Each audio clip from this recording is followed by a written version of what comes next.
A very pleasant good afternoon, ladies and gentlemen. Welcome once again to the People's Forum of In the Streets. Yesterday was November 22nd. The time was 2 o'clock. Hell broke loose in Montego Bay. There are almost 4 minutes of footage to begin this program. I want you to take a look, ladies and gentlemen. Pay attention closely because the places that have been flooded in Montego Bay, flooding has never taken place in those areas. Is this an act of God? Is this the HAARP? HAARP? You can go online and look it up. But first, watch this video. 4 minutes of powerful footage taken in place like Salt Spring Road, William Street, Union Street, and downtown Montego Bay. Take a look and you be the judge and tell me if this is terrorism. Watch this. Salt Spring Road people, water, have every car they turn over, watch out. Watch out, watch out.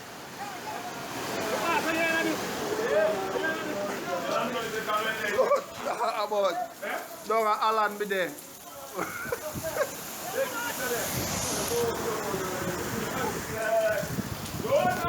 Hear them, Jesus Christ. Oh God. And somebody in the one day.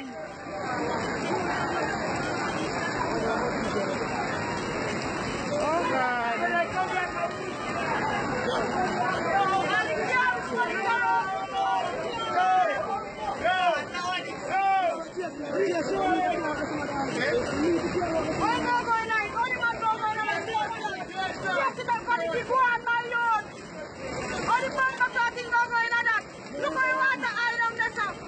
You can't go in the picture.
Alright, so I walk into my vehicle. The whole of BRS, people are now marooned at BRS.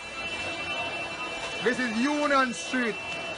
I have a few popular streets in conjunction to this one, which is in part of the people. We have people swimming, look at that. That is my car. Right there. This is like, look at that. People maroon, people trying to, this is chaos. Drowning in a one. Look at that.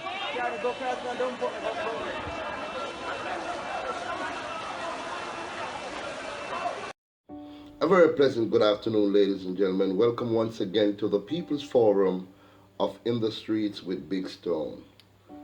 Chaos, havoc, disaster, and destruction was what happened to the second city of Jamaica, and we're talking about Montego Bay.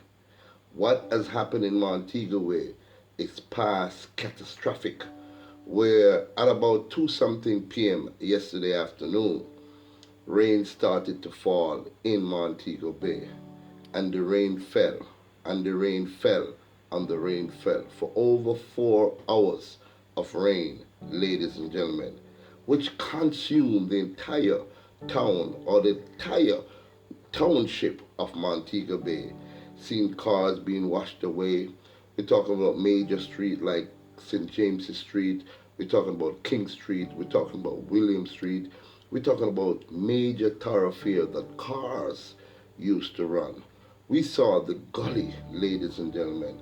And of course, I posted 4 videos in the beginning of this program so you can see the devastation and the destruction of what really happened to Montego Bay. Now, ladies and gentlemen, we want to know what really happened in Montego Bay.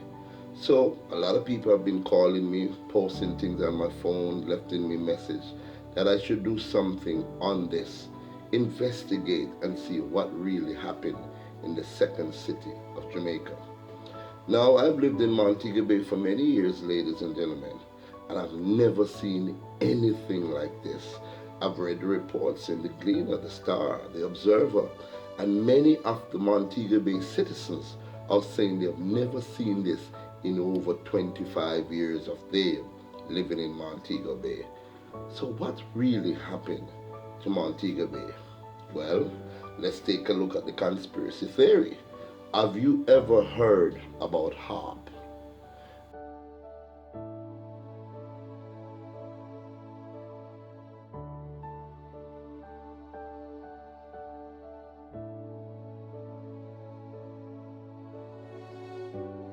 Now, ladies and gentlemen, I'm going to go for the definition of HAARP, and then you'll understand exactly what I'm talking about.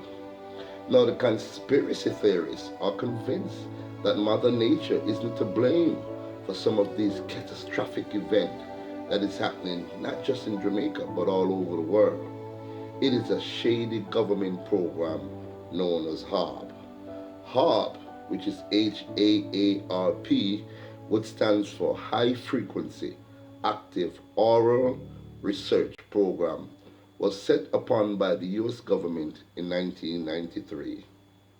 Officially, it was established to analyze the ionosphere and investigate the potential for developing ionospheric enhancement technology for radio communications and surveillance. But for decades, it's been regarded in some circles as an experiment in weaponizing weather.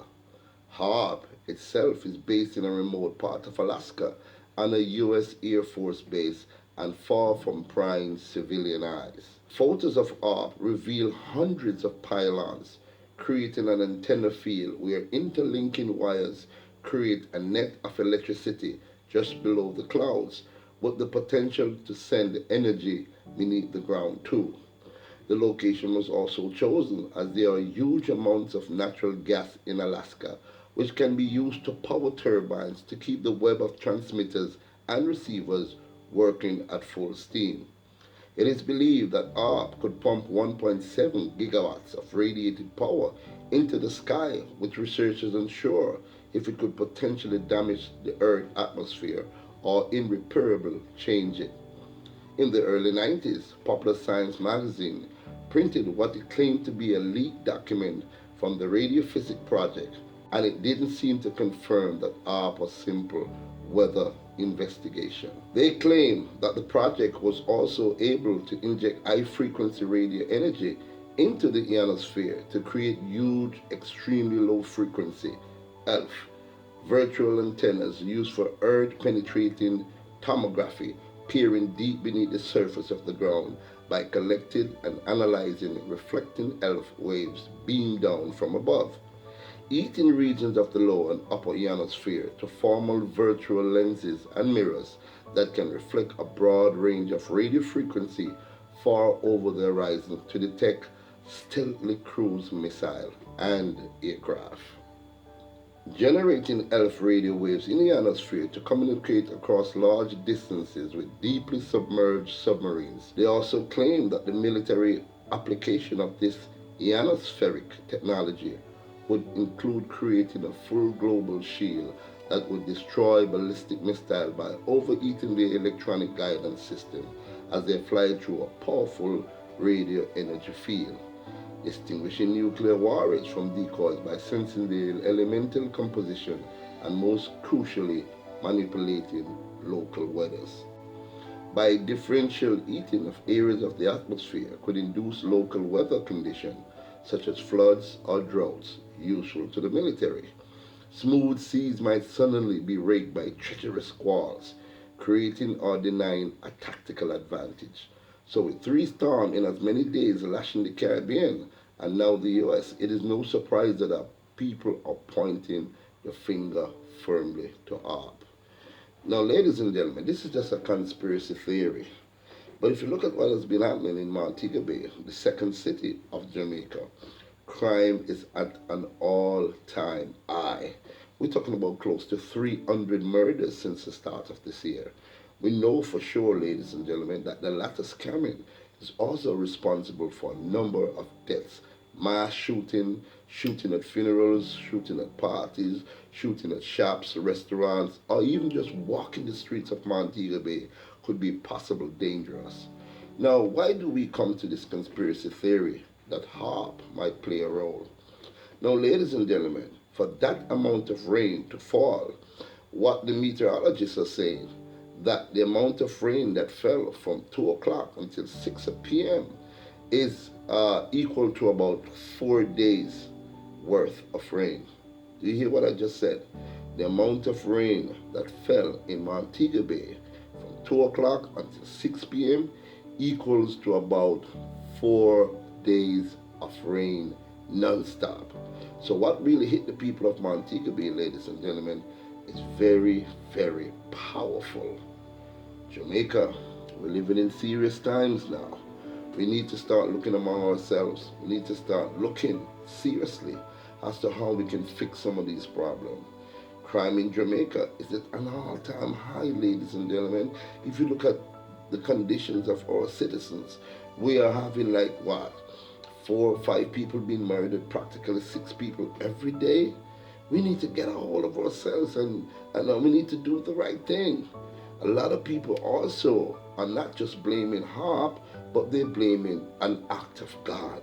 They're saying that because Montego Bay is such a bloody city, the Almighty has poured down His grief and His vengeance, and He wants to teach the people of Montego Bay a lesson. We're living in serious times now, and we need to start looking to the higher power. We need to start getting more spiritual. We need to start showing more love and understanding amongst our fellow citizens. Because guess what? When push comes to shove, and at the end of the day, ladies and gentlemen, we are just here to take care of ourselves. Most people are not going to take care of us for us. So I'm saying to you again, whether it's a conspiracy theory to say that HAARP is responsible for this devastation because of the fact that latter scamming has scammed millions of dollars from the United States citizens, we don't know. We don't know for sure. But what we do know that people are suffering, people are displaced, people are losing valuables, and it's costing the government of this country a pretty penny. Jamaica, let's wake up. Let's bury our differences. Let's stop this foolishness of killing each other. I know something can be induced into the clouds. We spoke about chemtrail and we spoke about other chemicals that are being used. But Jamaica, you can overcome. We are a powerful set of people here. We're a spiritual set of people here. Recently, a Ghanaian African spoke about the power that lies within Jamaica. Take a note of that. Please start loving each other and see how best we can make it into the next millennium. Because guess what? All we got is each other. Thank you very much, ladies and gentlemen, for watching. I do hope I did shed some light into this freak accident, as they call it, or is it an act of God, or is it the HAARP? Thank you very much for watching, and I do hope you can have a great day. Thank you.